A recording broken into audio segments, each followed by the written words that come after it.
Bullet. घर के बाहर फट फट फट की जोर से आवाज हुई। सीमा को लगा कि पटाखे फूट रहे हैं। वो डर के मारे घर से बाहर निकली। देखा तो सामने योगेश यानी कि पतिदेव एक बुलेट बाइक पर बैठे हैं। अरे डर गई क्या? बाइक लेकर आया हूँ तुम्हें घुमाने के लिए। सच में? मुझे लगा पटाखे फूट रहे हैं। अरे पटाखे भी फूटेंगे और मिठाई भी बटेगी। माँ को तो बुलाओ। माँ भी बाहर आ जाती है। अरे योगेश बेटा, इतनी जल्दी आ गया? और ये गाड़ी किसकी है? साहब की है? हाँ माँ, तुम्हारा बेटा साहब से कम है क्या? मेरी है। अरे बेटा, इतनी बड़ी गाड़ी ले ली, इससे तो तू घोड़ा ही ले लेता। महंगी पड़ी होगी ना? माँ महंगी सस्ती छोड़ो और मिठाई लाया हूँ, गांव में बंटवा दो। अरे बंटवा क्यों दो? पीछे बैठो, गांव में बांट कर आते हैं।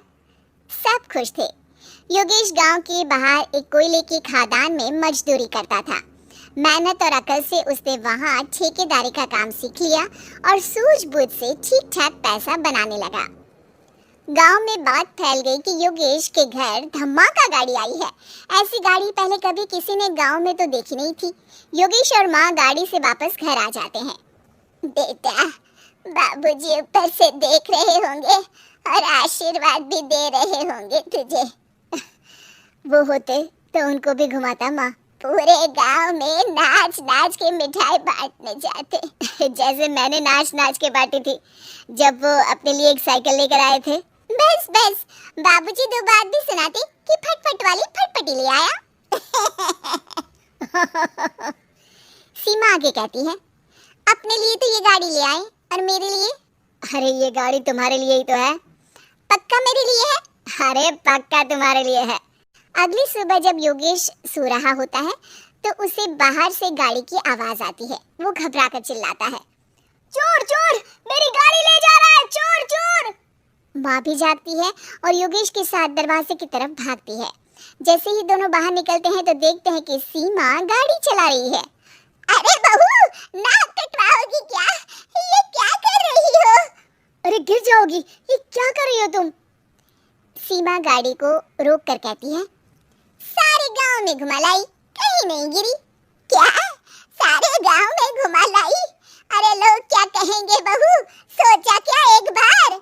यही कहेंगे कि कितनी अच्छी गाड़ी है। अरे तुम्हारे बारे में हाँ कहेंगे ना कि देखो कितनी अच्छी गाड़ी पर बैठी है। बहू गाड़ी रखकर योगेश और सासू माँ के पास जाती है। तुमने कब गाड़ी चलाना सीखा? हमारे बाबूजी के पास पुरानी स्कूटर थी, सीख ली। फिर स्कूल में एक मास्टर जी भी ऐसी ही गाड़ी लेकर आते थे, उन्होंने सिखा दी। हाँ, स्कूल के मास्टर आजकल यही सब तो सिखा रहे हैं। पढ़ाई का कुछ सिखाते तो कुछ भला होता। अरे बहू, अब गाड़ी मत चलाना। हमारे परिवार में कभी किसी औरत ने पीछे से आगे की सीट पे आने की हिम्मत नहीं की है। तुम भी मत करना, समझी? जी समझ गई माँ जी। सीमा सास की बात सुनकर चुपचाप रसोई में जाकर उदास होकर खाना पकाने लगती है। सास सुबह सुबह मंदिर से पूजा करके लौट रही होती है। तभी उसे दो औरतें रोक लेती हैं और कहती हैं, अरे बहू को थोड़े अच्छे लक्षण भी सिखा दो। गाड़ी चलाने निकली थी, गांव की मर्यादा का कोई ख्याल नहीं है। वही तो, अरे पैसे आने लगे हैं तो क्या मतलब कि किसी रीति रिवाज को नहीं मानोगे? अरे समाज में रहना है तो समाज के ढंग से ही रहना पड़ता है।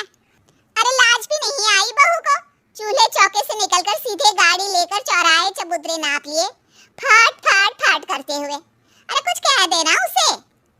अरे ये क्या कहेगी, बूढ़ी सास है, इनकी थोड़ी ना चलती होगी घर में। हाँ, बहू की ही चलती होगी, मर्जी भी और गाड़ी भी। सास सब सुनकर घर आती है और बहू को चिल्ला के बुलाती है, अरे नाक कटवा दी सबके सामने गाड़ी चलाकर। औरत जात गाड़ी नहीं चलाती।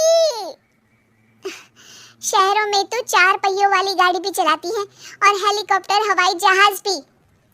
शहर में थोड़ी ना रहती हो मैडम साहिबा। आज के बाद गाड़ी से ही नहीं, यूं भी निकलना बंद तुम्हारा घर से। माँ सही कह रही है। कहीं भी जाना हो तो मुझे बता देना, मैं लेकर चलूंगा।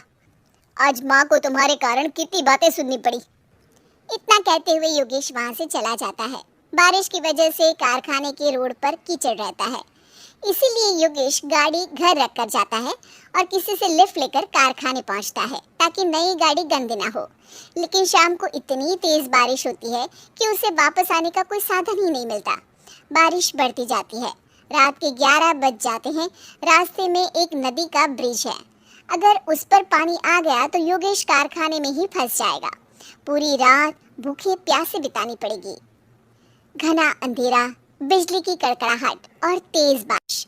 राजेश डर भी रहा था, ठंड से कांप भी रहा था।